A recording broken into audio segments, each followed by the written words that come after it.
আমরা নিশ্চয়ই ফেসবুকে খেয়াল করছি ধানমন্ডি ৩২ নম্বরের দিকে আজকে অনেকেই যাবেন এবং তারা এই দাবি তুলছেন যে ৩২ নম্বর ভেঙে গুঁড়িয়ে দেওয়া হবে। অনেকে বুলডোজার নিয়ে যাওয়ার কথা বলছেন। একটা প্রেক্ষাপট আছে, সেই প্রেক্ষাপটে আসবো তার আগে আমরা একটু পেছনে যাই। ৩২ নম্বর খুব স্বাভাবিক অবস্থায় নেই। আমরা জানি শেখ হাসিনার পতন এবং পালিয়ে যাওয়ার পর মুজিবের সব মূর্তি ভেঙে ফেলার সাথে সাথে ধানমন্ডি ৩২ নম্বরেও আগুন দেওয়া হয়েছিল। সুতরাং এটাকে যেভাবে সজ্জিত করা হয়েছে সেটা সেই জায়গায় আর নেই এবং এখানে আগুন দেওয়া নিয়ে অনেকেই সমালোচনা করেছেন। তাদের বক্তব্য হচ্ছে ৩২ নম্বরের সাথে আমাদের এই স্বাধীনতা এবং তার এক গুরুত্বপূর্ণ চরিত্র শেখ মুজিবুর রহমানের স্মৃতি বিজড়িত আছে, এটাকে এর সাথে শেখ হাসিনার সাথে জড়ানো ঠিক হয়নি। আমি এটা একেবারেই সঠিক বলে মনে করি না।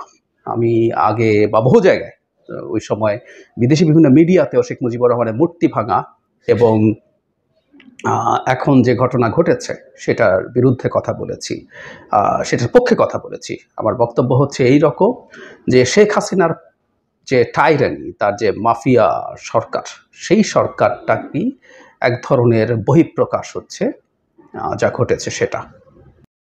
সুতরাং ৩২ নম্বরে যা ঘটেছিল শেখ হাসিনার পাপের ফল, সেটা শেখ হাসিনার প্রতি। কেউ কেউ বলেন এটাও ভুল না, শেখ মুজিবুর রহমান বাংলাদেশের স্বাধীনতার ক্ষেত্রে সবচেয়ে গুরুত্বপূর্ণ ভূমিকা পালন করা ব্যক্তি। তবে তিনি একমাত্র নন, তিনি জাতির পিতা নন। আমাদের অনেক ফাউন্ডিং ফাদার্স আছে, তাদের একজন তিনি, আমি বহুবার বলেছি। তিনিও তার পরবর্তী পর্যায়ে স্বাধীন বাংলাদেশে যা করেছেন, শেষ পর্যন্ত বাকশাল কায়েমের মাধ্যমে এবং জনগণের উপরে অত্যাচার নিপীড়নের মাধ্যমে তার নিজের অবস্থানও শেষ পর্যন্ত মানুষের কাছে যথেষ্ট ভালো ছিল না। কিন্তু এইবার যে নতুন বাস্তবতা তৈরি হয়েছে, এর একটা প্রেক্ষাপট আছে। আমি আজই সকালে একটা ভিডিও করেছি যেখানে বলেছি শেখ হাসিনা আজ রাত ৯টায় নিষিদ্ধ ঘোষিত ছাত্রলীগের সাথে অনলাইনে কানেক্টেড হয়ে বক্তৃতা করবেন এবং আগামীকালও আরও কিছু মানুষের সাথে যুক্ত হয়ে তাদের উপরে অত্যাচার নিপীড়নের কথা শুনবেন এবং বক্তৃতা করবেন। এই বাস্তবতায় দাঁড়িয়ে আসলে আজকের এই পরিস্থিতি তৈরি হয়েছে। মানে তিনি বাংলাদেশের মানুষকে ধ্বংস করে, দেশ ধ্বংস করে, মানুষকে নির্বিচারে হত্যা করে, গুম করে, টর্চার করে, দেশকে দুর্নীতির মাধ্যমে ফতুর বানিয়ে টাকা পাচার করে পালিয়েছেন। তিনি চোরের মতো থাকবেন। তিনি কনভিক্টেড কথাটা ঠিক না, তার বিরুদ্ধে অভিযোগ আনা হয়েছে মানবতা বিরোধী, এবং বহুজন বলেন এটা সত্য করেই যে শতবার ফাঁসি দিলেও তার অপরাধের প্রায়শ্চিত্ত হবে না। সেই মানুষ এখন ভারতে বসে, এর আগে বহুবার বাইরে লোকজনের সাথে কথা বলেছেন, এবার তিনি দেশের ভেতরে বক্তৃতা করছেন। মানে তার বার বাড়ছে। এই বার বাড়ার প্রেক্ষাপটেই মানুষজনকে আসলে এই পরিস্থিতিতে নিয়ে যাওয়া হয়েছে।